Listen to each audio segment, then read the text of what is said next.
First up, two stars you almost certainly know from the Golden Globe-winning Elvis and the Fantastic Beasts films. Austin Butler and Callum Turner. Yeah!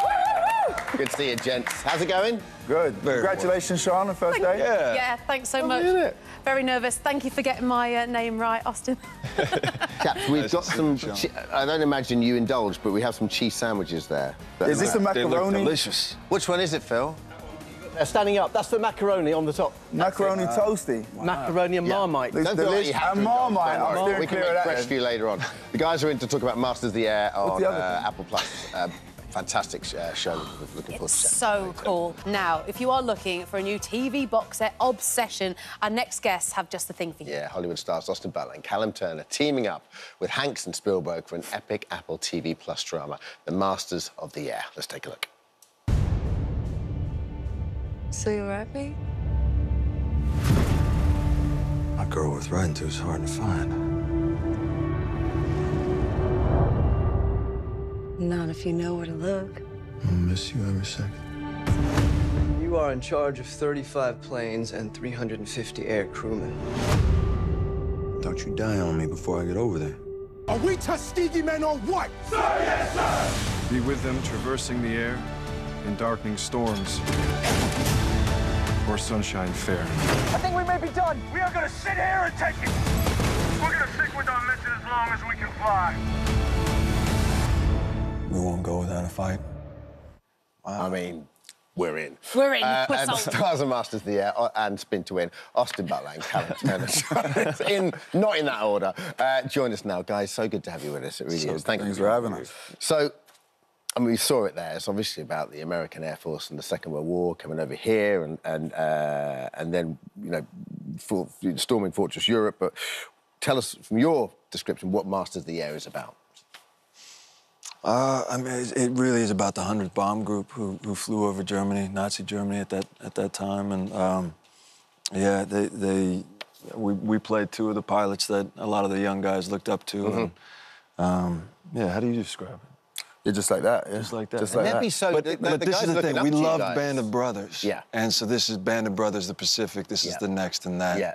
In that. It's about the people that lineage. saved the world, you know. These guys really changed the direction of the war, and without them, we wouldn't be doing what we're doing now. So to honour them and play them and tell their story is a beautiful thing. Absolutely. Oh, yeah, to do it on such an epic level as well, Steven Spielberg, you can just tell because it has that movie feel to a series. And I heard that you guys did, like, a proper boot camp to get in the zone for this, didn't you? Yeah, we did. Like, in the wind, the rain, the cold. Yeah, The sunshine. What, were you doing, like, press-ups, like, drills and stuff? Yeah, we did the sit-ups and push-ups and runs and all that. Would it be like you sort of live with each other in the same kind of compound kind of thing, or how did that work? Yeah, because of COVID, we weren't right. at that time, but we would spend all day there. Because I grew up watching, like, you know, Platoon was a big show when I was, when I was a kid, and then I was in I got into Band of Brothers, and a few of my mates that were actors at the time auditioned for Band of Brothers. Right. And the name that keeps coming back is Dale Dye, who's this guy who was in Platoon. He was a real-life soldier, and then he went on to be a military advisor, and you mentioned him in my notes. I mean, he's a force of nature, isn't he? I was quite starstruck by him, to be honest. Yeah, because Captain Dale Dye, he'd led the boot camps for Saving Private Ryan, Platoon, Band of Brothers. He's the guy that Tropic Thunder is based off of. Yeah. Is it really? Yeah. No. So that kind of gives you an idea of what we did for our training. Yeah. And he is, and the thing is, he's not a bad actor either, because he has like bit parts in all these movies and things have been in is really good. You mentioned it, Callum. There's a kind of duty to, there's a responsibility, I think, as actors to get these stories right, because obviously, you know, you've played many parts and you know, you've relatively young careers, but there's something about playing like soldiers and airmen like this that you don't want to get wrong, correct? Yeah, I mean, look, these guys, what they did was for us. And there is always a level of responsibility, and when you're taking on a real person, you know, you've got to honour their legacy. Yeah. And, you know, I'm so grateful to them for what they did. You've got a family connection to the service. My granddad was in the war, yeah. He was 16 years old. He came home, and he was one of 13, and he gave my great-grandmother a piece of paper to sign and said it's for a school trip. But it wasn't. No! It was to join the army. Wow. And he 16? went off at 16, yeah. Wow. He must have been in so much trouble with her. Yeah, I think so. Yeah. It's just so amazing to, like you say, you're both portraying real life people, Buck and Bucky, becoming like best mates, and there's loads of scenes, obviously, of you two together going through a lot early on. What was it like when you're actually in the cockpit of those planes? There's so much happening, and obviously, were you almost surrounded by screens, or was it green screen? Yeah, yeah. In the past, you may do this with just green screen, but we had this technology where there are these high-definition screens in a horseshoe shape.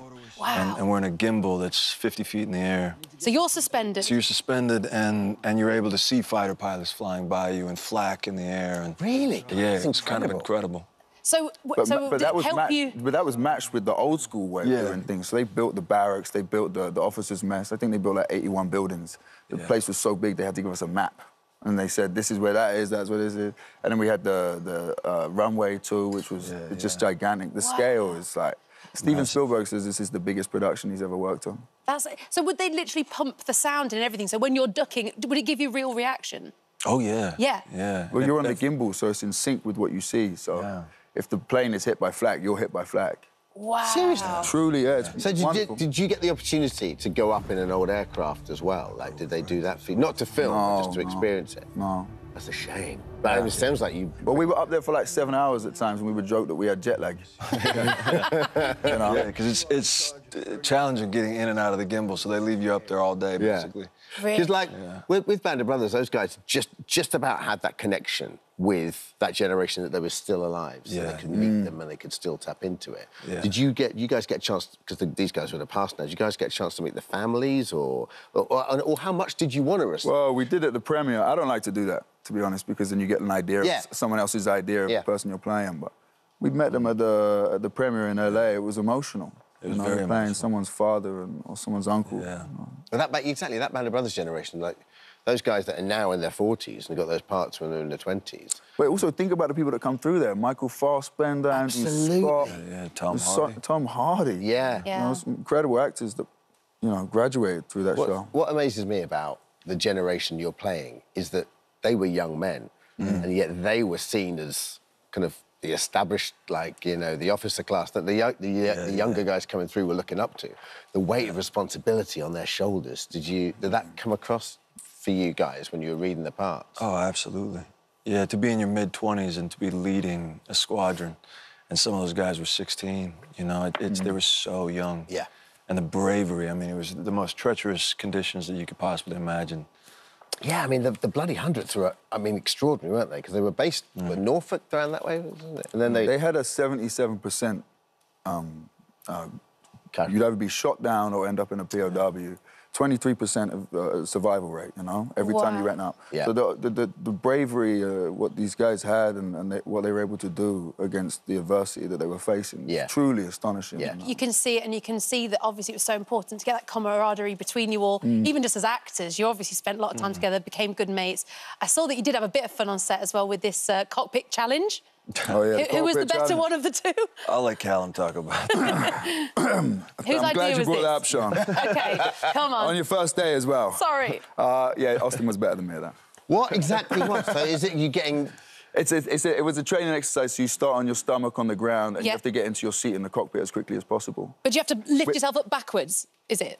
You have to get in through the hatch, and you have all the gear on. Yeah. It wasn't an easy... He did it in 5.5 seconds, and I did it 8.8. But we don't like to talk about that, anyway. To be fair, mitigating circumstances, Callum, you are quite a unit, though. So I'm much bigger than him. You would be... Thank you. Yeah, because I don't imagine the pilots would have been... He did it, and there was no sound in the plane. I did it, it was like... It was like... I bulldozed my way through.